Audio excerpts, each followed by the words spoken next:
Why has it been shrinking? I think the tariffs have done a pretty good job of that. But the problem is ultimately, it's not a revenue problem for us, it's a spend problem. And we're sitting at $37 trillion national debt now. My guess is that almost doubles by the time you get to 2035 if we don't turn the curve down.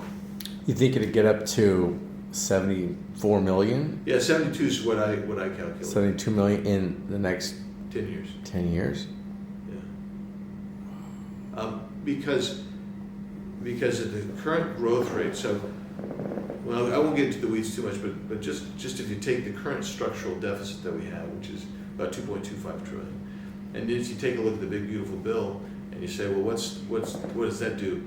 You get fairly close. Don't net it out completely, but for the first 4 or 5 years, you increase our structural deficit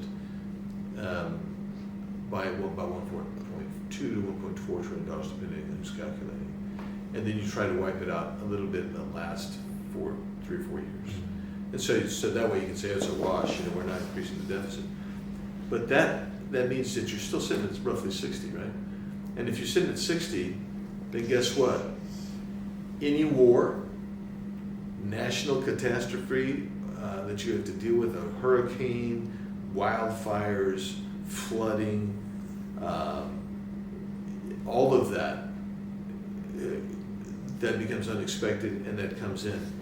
Any kind of pressure that the market puts to cause interest rates to go up causes our interest payment to go up above $1 trillion. All of that kind of gets in there too. So could it be an additional 12 trillion? Yeah, probably.